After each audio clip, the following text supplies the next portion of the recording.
Your personal philosophy is the compass that guides every decision, every action, and every reaction in your life. It's not just what you know, it's how you process what you know. It's not just your education, it's your interpretation of what life brings your way. Philosophy is the filter through which you see the world. And if that filter is off, then everything you see will be off. You'll misread opportunities. You'll mistake discipline for discomfort. You'll confuse failure for finality. You see, a winner's mindset begins where most people never look on the inside, in the quiet corners of their mind, where beliefs are born and shaped. When I was 25 years old, I was broke. Not just broke financially, but broke mentally. I was working hard, but I wasn't getting ahead. I was sincere, but I was sincerely wrong about a few things. And that's when someone shared something with me that changed my life. They said, "Jim, if you want things to change, you have to change. If you want your life to get better, you have to get better." That hit me hard. Not because I didn't want to grow, but because I never thought that my philosophy was the reason I wasn't winning. Most people don't realize this.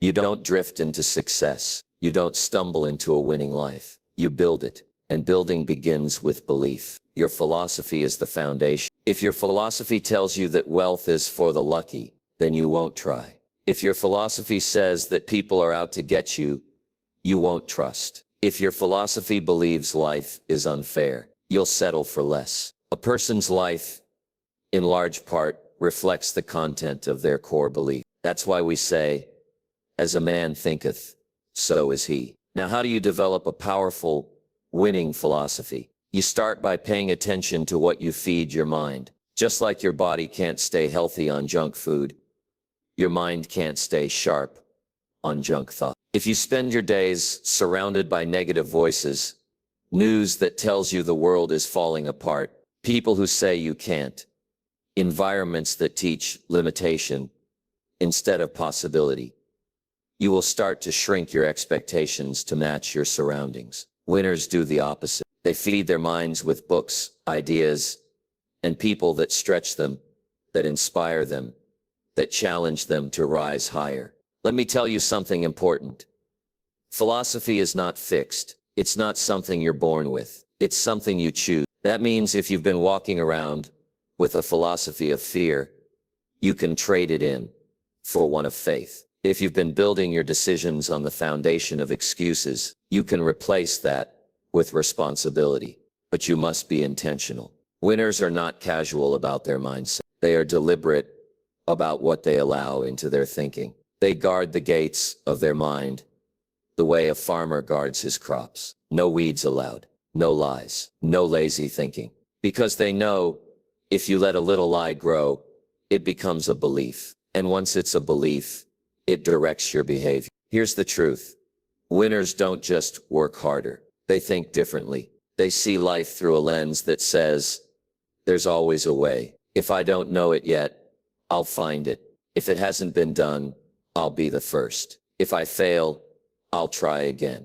That kind of thinking is not an accident. It's trained. It's cultivated. It's developed over time, like a fine skill. And that development starts the moment you make a decision to upgrade your philosophy. I always tell people, don't just study success, study the thinking behind it. What beliefs do winners carry? What philosophies guide their actions? What principles shape their lives? Because once you begin to adopt the thinking of successful people, you'll start to move like they move. You'll talk like they talk. You'll act like they act. And before long, you'll start winning like they win. So if life isn't going the way you want, don't just change your behavior, change your philosophy. And once you do, everything else will start to follow. Your results will catch up with your beliefs. Your actions will align with your vision. And your mindset will no longer be a prisoner of circumstance.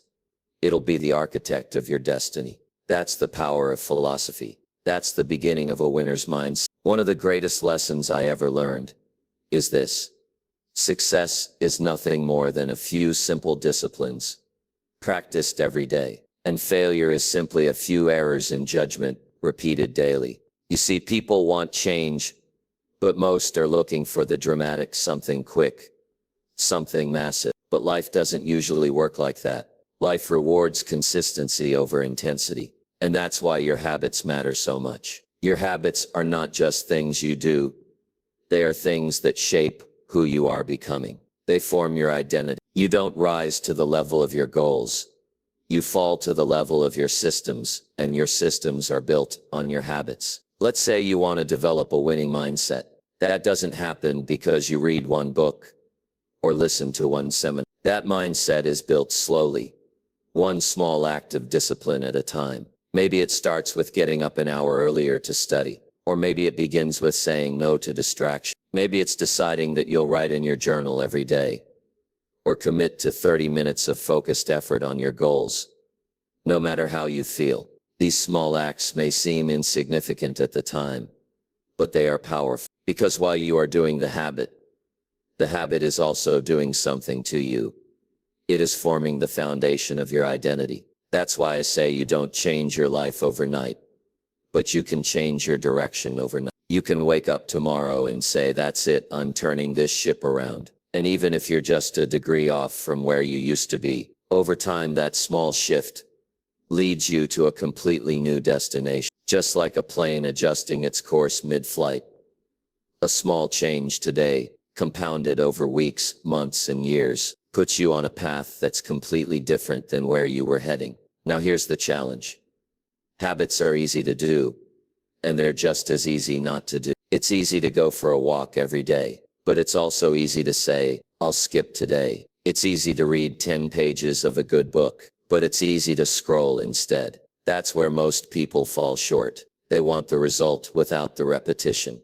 They want the reward without the routine. But winners understand that repetition is the mother of skill. You don't do something once and expect mastery. You do it until it becomes part of who you are. You want to be a winner? Then start doing what winners do consistently. Winners don't wait for motivation. They operate from commitment. They don't rise and fall with their moods. They have built-in habits that carry them even on the tough days. And that's the secret. It's not that winners never feel tired, or frustrated or discouraged. It's that their habits are stronger than their emotions. They've trained themselves to keep going regardless of how they feel. And here's something else. Your habits are watching you. Every time you show up, you're sending a message to yourself. You're saying, I'm the kind of person who follows through. That repetition builds belief, and that belief becomes identity. Eventually, you're no longer forcing yourself to do it. You're just being who you are. You don't have to convince yourself to read, or exercise, or work on your goals. It's just what you do, because that's who you've become. But let me warn you, habits work both ways. Just as positive habits build you up, negative habits tear you down. If you practice procrastination daily, that becomes part of your identity. If you allow excuses to drive your decisions, they become a pattern. So be careful what you repeat. What you do every day matters far more than what you do once in a while. Don't let small missteps become your standard. Winners course correct quickly. They catch themselves, they reflect, and then they adjust. So start where you are. Don't wait for a perfect plan. Just pick one habit that aligns with the kind of person you want to become. Commit to it, repeat it, let it sink in, and when that habit becomes solid, add another. Build layer upon layer until your daily routine reflects the champion mindset you desire. Because once your habits are in alignment with your goals, momentum takes over. And when momentum kicks in, progress becomes automatic. Remember, the secret to your future is hidden in your daily routine. The small disciplines you practice today are the seeds of your tomorrow. Water them, protect them, and stay faithful to the process. Because soon, others will look at your results and call you lucky, but you'll know the truth. It wasn't luck, it was the quiet power of daily discipline. That's how winners are made. That's how identity is shaped, one habit at a time. Your attitude is the hinge on which the door to your life swings. It determines how you see, how you respond, how you endure, and ultimately how you succeed. I've met people with tremendous talent, people who had every advantage you could ask for: money, education, opportunity, and yet they never rose above mediocrity. Why? Their attitude held them back. And on the other hand, I've met people with humble beginnings, no special gifts, and very few resources, who went on to live extraordinary lives. Why? They carried an attitude that lifted them higher than their circumstances. You see, it's not what happens that determines your outcome. It's what you do about it. And what you do about it starts with how you think about it. That's attitude. We all face challenges. Life throws curveballs. Sometimes it rains on your parade, and you didn't even bring an umbrella. But the difference between the person who grows and the person who crumbles is not the challenge. It's their response. A person with a poor attitude says, "Why me?" A person with a winning attitude says, "Try me." One sees obstacles, the other sees opportunity. One gets stuck in complaint, the other gets moving with commitment. Now, I'm not talking about false positivity here. A winning attitude doesn't mean you deny reality. It means you face reality with strength and resolve. You acknowledge the storm, but you choose not to be drowned by it. You acknowledge the loss, but you don't let it define you. Because winners understand something powerful. Your attitude is the one thing you always have control over. You may not control the economy, the weather, or the people around you, but you can always control your mindset. Attitude is contagious. It affects how people respond to you. It affects the opportunities that come your way. If you walk into a room with doubt, fear, and frustration written all over your face, it speaks before you do. But if you walk in with confidence, optimism, and readiness, that energy carries. It draws others in. People want to be around someone who lifts the room, not someone who drains it. So I often tell people, check your face, check your tone, check your work, because attitude leaks out of you in more ways than you realize. The good news is, attitude can be adjusted. Just like a thermostat, you can set it where you want it. But you've got to be intentional. It doesn't happen by accident. Start by being grateful. Gratitude is one of the fastest ways to shift your perspective. You can't be truly grateful and negative at the same time. Take time every day to focus on what's good, not what's perfect, just what's good. The mind will follow what you feed. Another way to improve your attitude is to surround yourself with people who lift you up. If you're around constant complainers, it won't be long before you start echoing their words. But if you're around dreamers, doers, builders, believers, people with a weekend spirit, you'll catch their energy. Environment matters. The attitude of the group often becomes the attitude of the individual. So choose your associations wisely. Also, pay attention to your self-talk. The words you say to yourself are powerful. Winners don't tear themselves down with their own voice. They encourage themselves. They coach themselves. They say, "I've got what it takes. I'll figure this out. I'm not quitting just because it's hard." It may sound small, but those words add up. Over time, they build mental toughness, resilience, and inner strength. You see, attitude isn't just a nice idea. It's a skill. And like any skill, it can be developed. You can train yourself to respond to life with poise, not panic. You can train yourself to speak with confidence, not complain. You can train yourself to see the best, even when you're standing in the middle of the worst. That's what winners do. They don't allow circumstances to shape their inner world. They let their inner world shape how they approach their circumstance. So if you want to win in life, in business, in relationships, you've got to work on your attitude. Make it strong, make it steady, make it bold, because life is going to test you.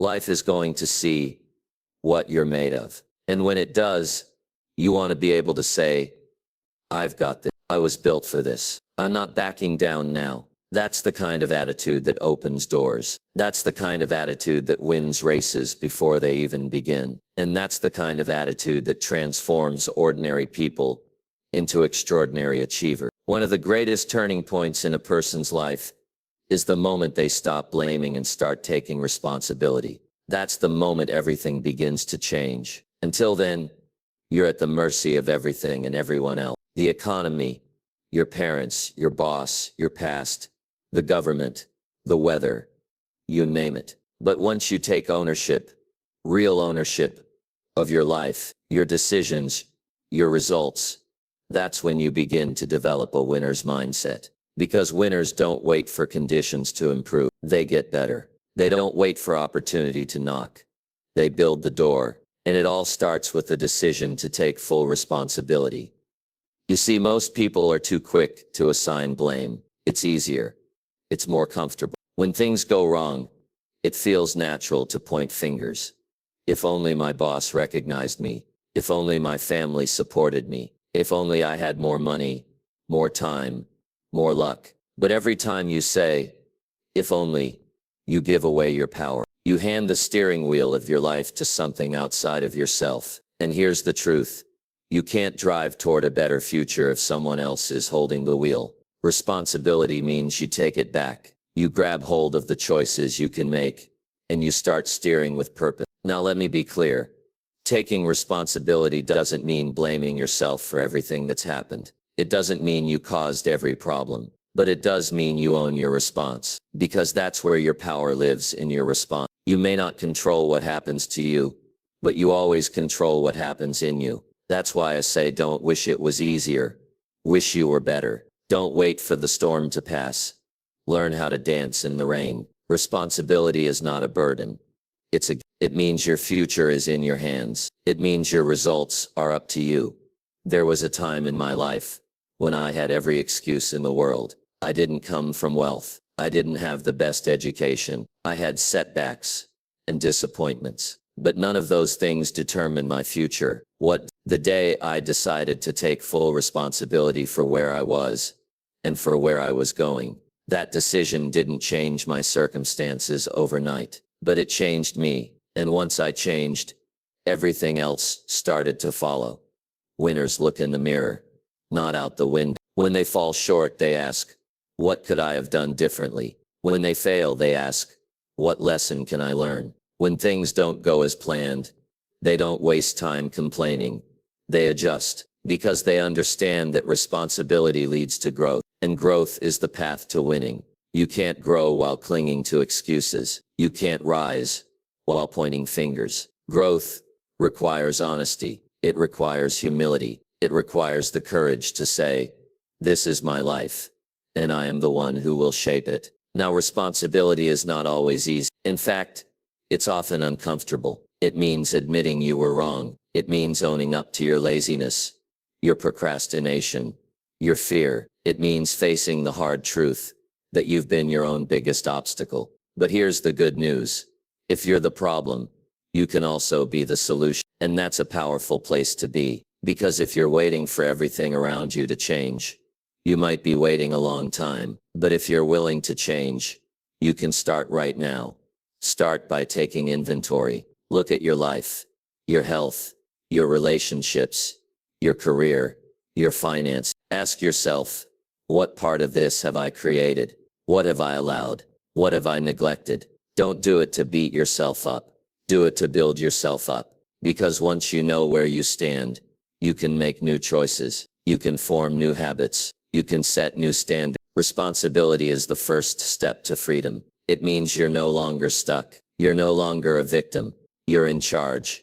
And let me tell you, there's nothing more empowering than that. To wake up every morning knowing that your actions matter, that your choices count, that you're not at the mercy of luck or fate, but living life by design, not by default. That's how winners live. They don't control everything, but they control what matters most, themselves. And because they do, life begins to respond to them differently. Opportunities show up. Growth accelerates. People take notice, not because the world got easier, but because they got stronger. So if you want to win, don't look for someone to rescue you. Don't wait for perfect timing. Don't blame the past, or the boss, or the system. Instead, look within. That's where the power is. That's where the change begins. That's where responsibility lives. And once you embrace that, you're on your way to building a life of purpose, of progress, and of victory. If you wait until you feel like it, you'll never get it done. That's the simple truth. Motivation is a wonderful spark, but it's not a reliable fuel source. It's inconsistent. It comes and goes. Some days you feel on fire and other days you don't even want to get out of bed. That's life. But winners understand this. You don't need to feel like it. You just need to do it. That's where discipline comes in. Discipline is the bridge between your goals and your results. Discipline is doing what needs to be done, even when you don't feel like doing it. You see, motivation is based on emotion. It's that initial excitement that comes when you get a new idea, when you set a big goal, when you imagine the rewards. But emotion by nature fluctuates. It's tied to circumstances. Discipline, on the other hand, is rooted in decision. It's a conscious choice. It says, I've made a commitment, and I'm going to honor that commitment, whether I feel good or not. That's powerful. That's how you get results that last. I like to say it this way: success is nothing more than a few simple disciplines practiced every day. Failure is just as simple. A few errors in judgment repeated daily. It's not dramatic. It's not sudden.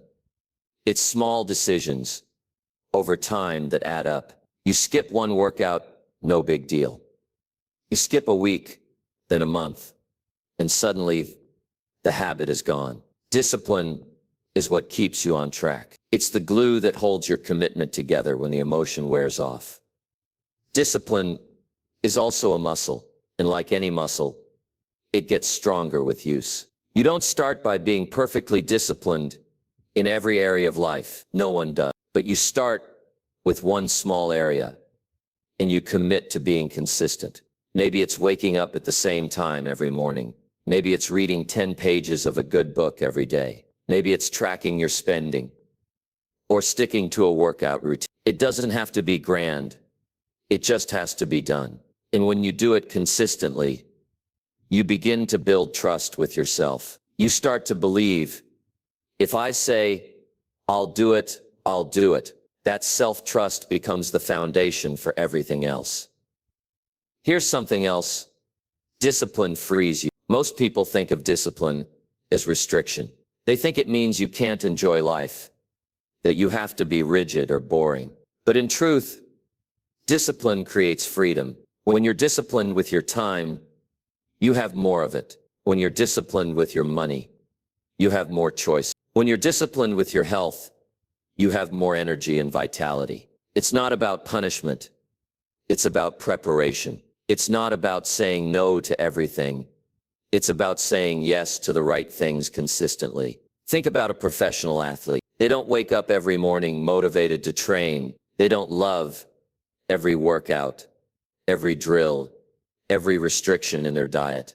But they've trained themselves to show up anyway. That's discipline. And that's what separates the amateurs from the professionals, the winners from the wishers. Anybody can show up once. Anybody can have a good day. But not everyone can do it day after day, when the mood is gone and the grind sets in. That's the test, and that's where discipline shines. Now, if you fall short, don't beat yourself up. That's not discipline.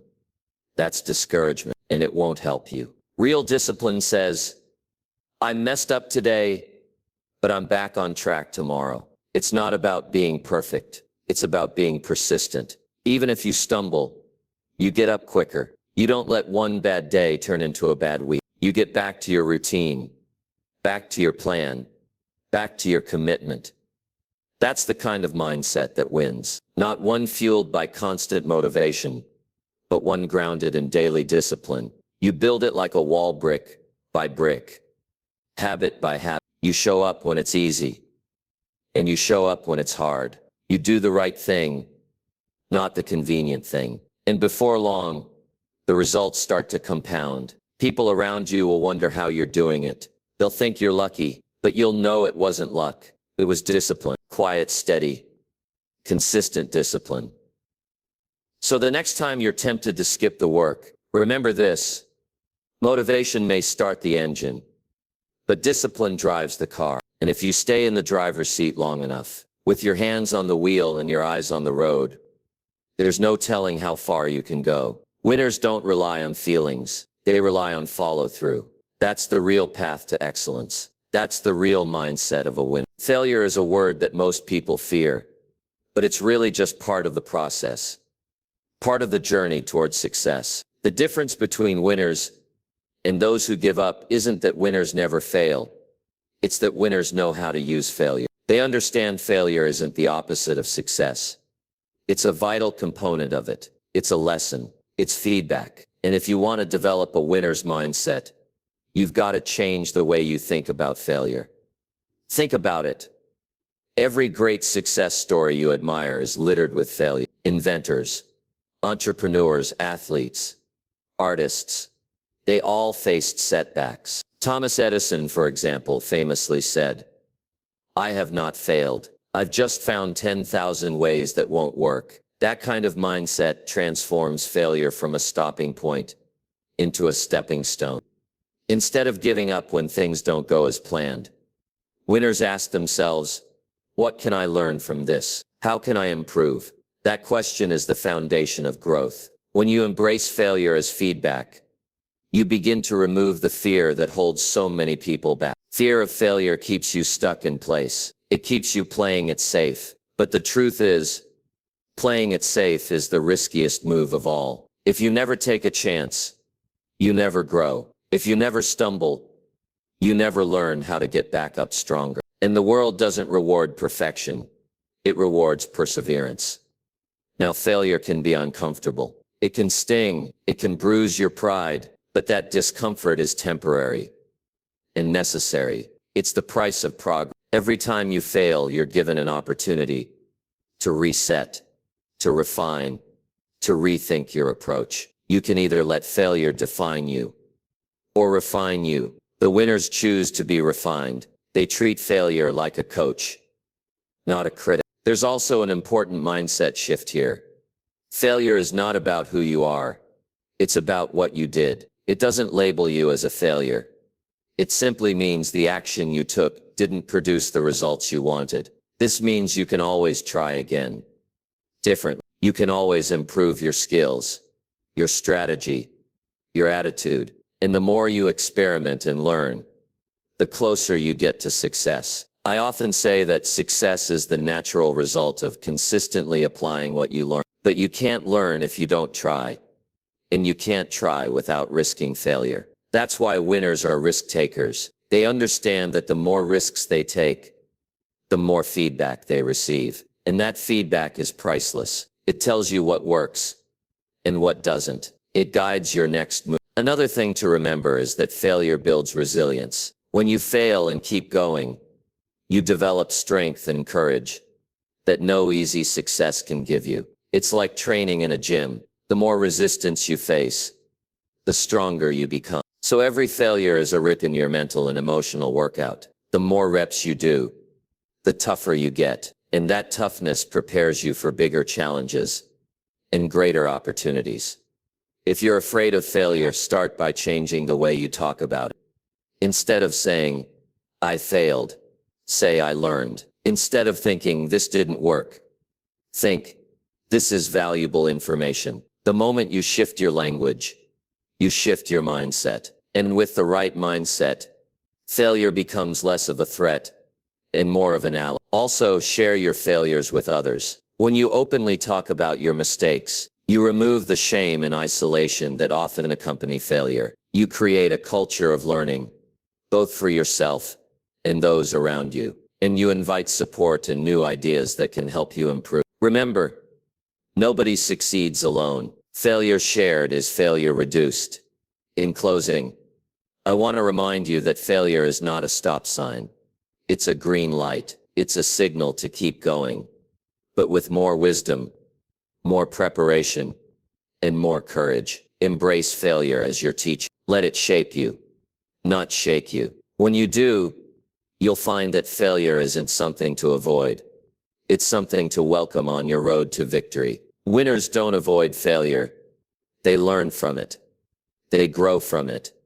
And they use it to build the life they want. One of the most powerful habits a person can develop is the habit of continuous learning and growth. Life doesn't stand still, and neither should you. If you want to develop a winner's mindset, You must commit yourself to never stop learning. It's not enough to rely on what you already know or what you learned yesterday. The world changes fast. Challenges evolve. And opportunities come and go. The person who keeps growing keeps winning. I often say formal education will make you a living. Self-education will make you a fortune. The difference lies in the mindset. When you adopt a mindset of continuous learning, you're saying, I'm not done. I'm not finished. I'm going to get better every day. That attitude turns ordinary people into extraordinary achievers. It means you're curious. You're hungry. You're willing to seek out new ideas and new skills. And the more you learn, the more you grow your value. Not just to the world, but to yourself. Growth requires humility. It requires the willingness to admit that you don't have all the answers. Many people stop growing because they think they've arrived. They think they're too old, too experienced, or too busy to learn anything new. But the truth is, once you stop learning, you start dying, at least in terms of progress and opportunity. Winners never stop growing because they understand the value of fresh knowledge and new perspectives. Learning is more than just reading books or attending seminars. It's a lifestyle. It's about being open to feedback, seeking out mentors, and reflecting on your experience. Every situation, whether good or bad, can teach you something. When you look at life as your classroom, every day becomes an opportunity to improve. You start asking questions like, what did I do well today? What could I have done better? What can I learn from this situation? That's the growth mindset in action. One of the greatest investments you can make is investing in yourself. That might mean setting aside time each day to read, listen to podcasts, or take courses. It might mean surrounding yourself with people who challenge and inspire you to be better. The company you keep often determines how far you go. Are you around people who are growing, or are you around people who complain and stay stuck? Choose to be around the learners and the doers. That environment will push you to grow faster. Also, embrace challenges as part of your growth. It's easy to stay comfortable and do what you already know, but growth happens when you step outside your comfort zone, when you take on new responsibilities, try new things, and face fears. You develop new skills and new confidence. Growth is not always easy, but it's always worth it. It's the path to becoming the person you want to be. Remember, progress is a process. It doesn't happen overnight. It's the small, consistent actions that add up over time. Just like saving money little by little builds wealth. Learning a little every day builds expertise and wisdom. It's a daily commitment to be better than you were yesterday, and that commitment, sustained over years, leads to extraordinary results. Another important aspect of continuous learning is adaptability. The world is changing rapidly. Technology, markets, industries, even relationships are evolving. If you're not learning, you risk becoming outdated. But if you keep growing, you stay relevant. You stay prepared for whatever comes next. That's why the winners are often the most adaptable. They learn new skills. They pivot when necessary, and they embrace change as an opportunity, not a threat. And growth is not just about professional success. It's also about personal development, developing your character, your habits, your mindset, growing emotionally, spiritually, mentally. These areas are just as important because they influence how you handle success, how you build relationships, and how you contribute to the world. When you commit to growth in all areas of life, you create a balanced foundation for lasting success. So if you want to develop a winner's mindset, commit yourself to continuous learning and growth. Be a lifelong student of life. Be curious, be humble, and be persistent. Never settle for good enough when better is possible. Never stop investing in yourself, because your knowledge, your skills, your mindset, these are your greatest assets. And the more you grow them, the more you expand what's possible for your life. In the end, The people who win are the people who keep moving forward, keep learning, and keep growing. They understand that success is not a destination. It's a journey, and that journey requires a heart and mind committed to constant improvement. So make that commitment today. Become a student of life. Let every experience teach you something new, and watch how your life transforms as a result.